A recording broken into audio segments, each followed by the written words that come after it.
Now we shall studying more about in today stationary waves. The chapter number 6, article number 5, that means 6.5, page number on textbook 137. In this chapter we more about discussion in previously progressive waves, its properties, and then superposition of waves. Then today we seeing more study about the stationary wave, the formation of stationary wave, the conditions of stationary wave. The formation of stationary wave are their given conditions.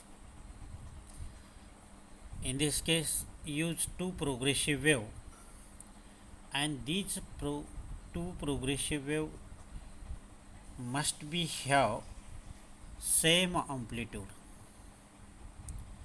also must be have same frequency, and require time also same time period, and their speed also same, and these two waves are propagated on the same line, but opposite in direction. Opposite in direction. They must be these two progressive waves travel in opposite direction. In case of pi degree, the phase difference in between two waves pi degree, that means 180 degree,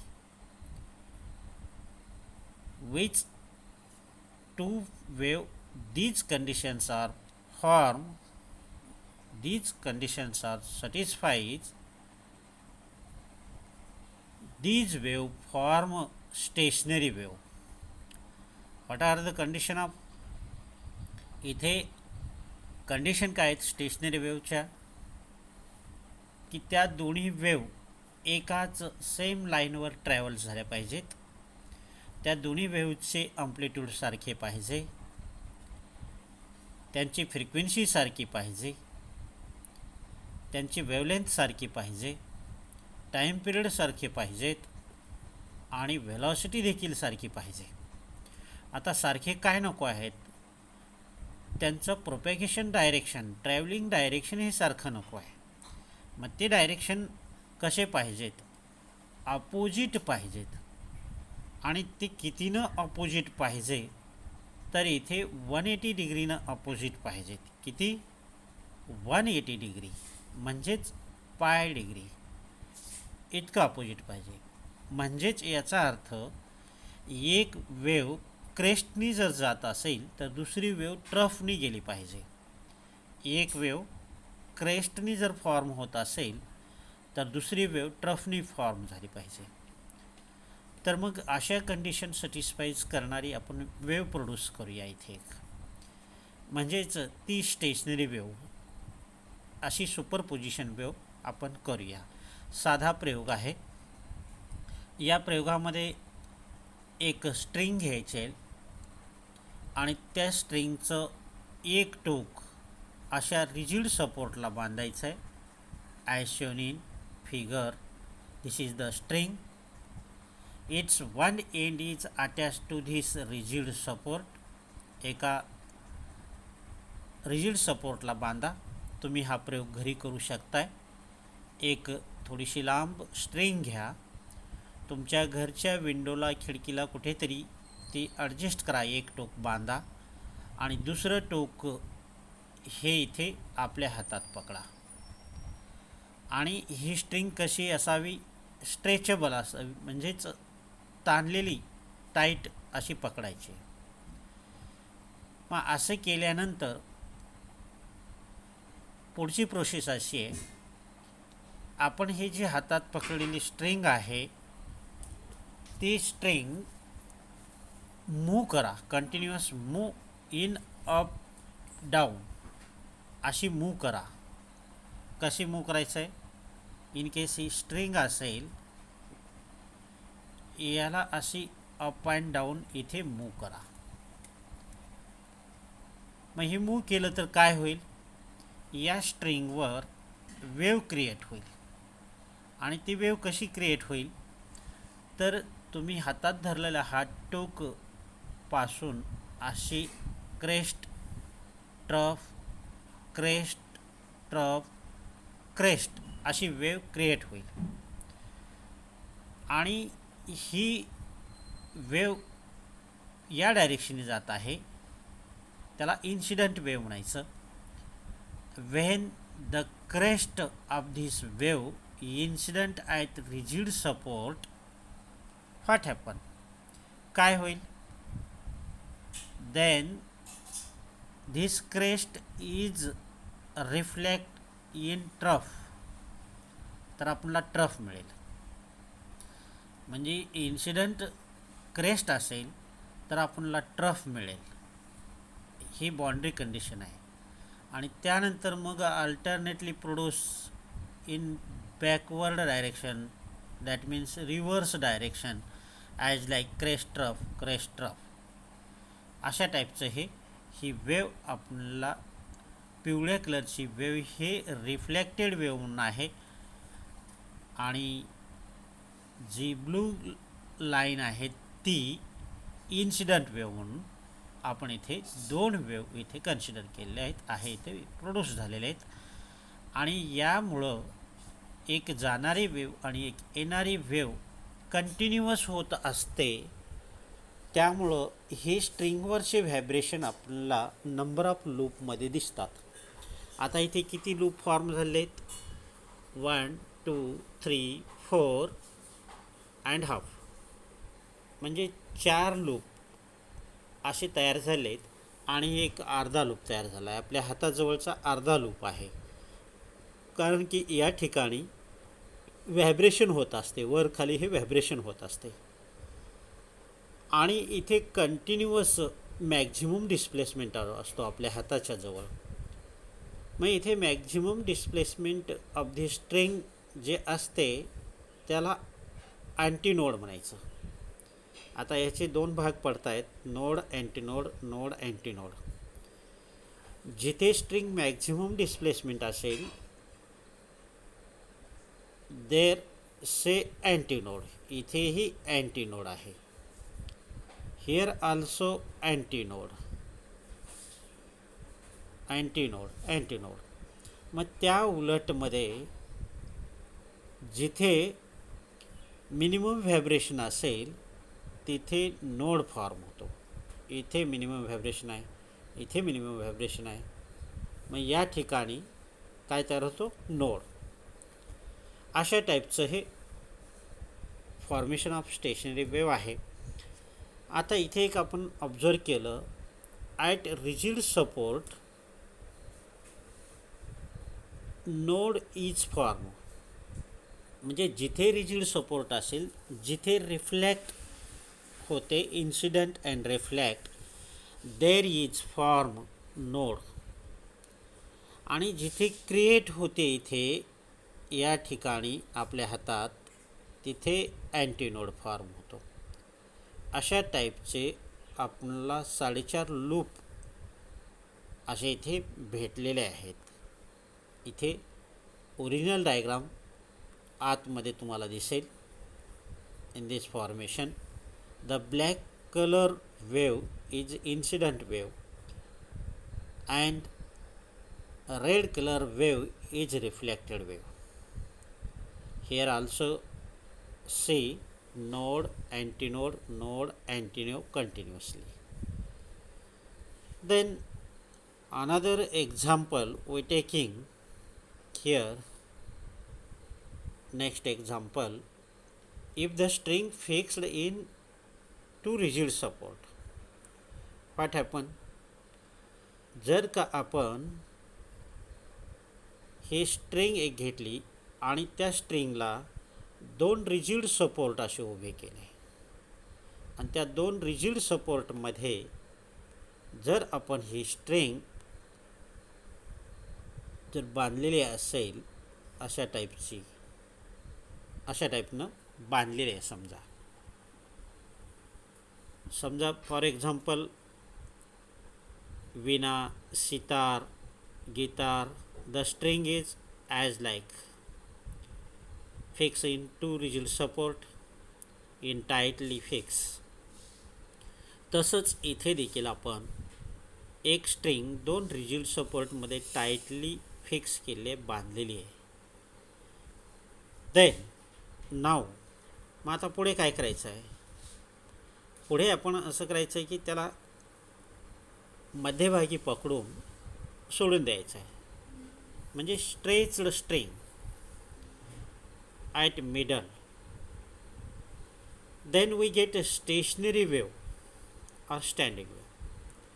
आता मध्यपाकडी या स्ट्रिंगला पकडून एका बाजूला ओढून सोडून द्यायचं आहे, म्हणजे जसं विणेच्या तारेला जशी तार ती छेडल्यानंतर आवाज येतो तसा इथे आवाजही येईल आणि इथे क्रेस्ट ट्रफ किंवा स्टेशनरी वेवची लूप असे फॉर्म होतील, म्हणजेच टू प्रोग्रेसिव्ह वेव फॉर्म होतील. आता ते कशी? आता समजा पहिली प्रोग्रेसिव्ह वेव अशी स्टार्ट होईल, अशी crest trough crest trough crest, आणि मग दुसरी वेव रिफ्लेक्ट होईल. ती रिफ्लेक्ट कशी होईल? तर इथे क्रेस्ट इन्सिडंट झाला या ठिकाणी, तर ती ट्रफ होईल. क्रेस्ट ट्रफ क्रेस्ट ट्रफ अशा टाईपचं होईल. म्हणजे इथे दोन्ही वेवपासून आपल्याला स्टेशनरी वेव फॉर्म झालं दिसेल. ॲट बाउंड्री कंडिशन, जिथे बॉर्डर आहे, जिथे स्ट्रिंग बांधलेले आहे रिजिड सपोर्टला, इथे नोड फॉर्म झालेला दिसतो. हे बाउंड्री कंडिशनच आहे. आणि आतमध्येही इथे नोड फॉर्म होतो. इथे नोड फॉर्म झालेला आहे, इथे नोड फॉर्म झालेला आहे. आणि अँटीनोड कुठे? Maximum vibration. इथे अँटीनोड आहे, इथे अँटीनोड आहे, इथे अँटीनोड आहे, इथे आहे, इथे आहे. अशा टाईपचं हे node antinode node antinode form झालेले आपल्याला इथे दिसत आहेत. म्हणजेच या ठिकाणी सरळ स्पष्ट दिसतं अल्टरनेटली प्रोड्युसेस नोड, इथे सुरुवातीचा नोड या ठिकाणचा, त्यानंतर अँटीनोड या ठिकाणी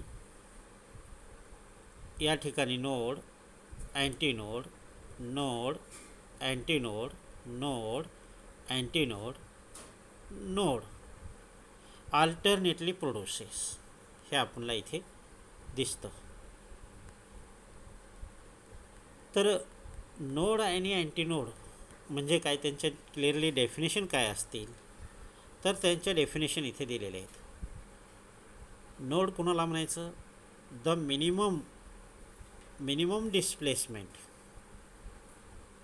minimum vibration of the string is called a node आणि it is denoted as N. आणि अँटीनोड कुणाला म्हणायचं? The maximum vibration of string, maximum displacement of string is called antinode and it is denoted as A. आणि दुसरं महत्त्वाचं point काय? End of the string produces node. जिथे ending आहे त्या ठिकाणी काय प्रोड्यूस होतो आहे? नोड फॉर्म होतो आहे. अशा टाईपचे इथे आपण फॉर्मेशन ऑफ स्ट्रिंग बघितलेलं आहे. आता आणखीन एक कंडिशन पाहूया आपण. आपल्याला माहिती आहे we know that in case wave, आता समजा ही वेव असेल, समजा एक कन्सिडर केली मी, ही वेव अशी असेल. एक क्रेस्ट आणि एक trough to form one wave. आणि त्याची लांबी किती होईल मग? लॅम्बडा. जर याची लांबी लॅम्बडा असेल, एका वेवची लॅम्बडा जर लांबी असेल, तर याच्या अर्धीची लांबी किती होईल बरं? अर्ध्या म्हणजे एका क्रेस्टची लांबी किती होईल? ही किती होईल? λ/2 होईल. आणि मग दुसऱ्या अर्धीची किंमत किती होईल? λ/2 होईल. मग दोन्ही λ/2ची जर बेरीज केली तर किती होईल? तर हे दोन्हीचं टोटल जर डिस्टन्स घेतलं तर λ= होईल. हे आपल्याला माहीत आहे. असो, बरोबर आहे. म्हणजेच मला इथे सांगायचं आहे, लूप डिस्टन्स किंवा लेंथ ऑफ लूप = λ/2 असं म्हणता येईल ना. म्हणजे डिस्टन्स बिटवीन टू नोड, इथे एक नोड आहे, इथे एक नोड आहे, इथे एक नोड आहे. डिस्टन्स बिटवीन टू नोड = λ/2 असं म्हणता येईल. म्हणजे कुठल्याही दोन नोडमधला डिस्टन्स हा किती राहू शकेल? λ/2 राहू शकेल. As similarly we also discussing. आता इथे अँटी नोड आहे, इथेही अँटी नोड आहे. म्हणजे या दोघांमध्ये डिस्टन्स किती असेल? λ/2च असेल. म्हणजे मला इथे एक असं कॅरेक्टरिस्टिक सांगता येईल, the distance between two successive node or two successive antinode = λ/2 असं म्हणता येईल. कशावरून म्हणता येईल बरं? हे डिस्टन्स जर लॅम्बडा असेल तर इथंपर्यंतचं डिस्टन्स λ/2 असणार आहे.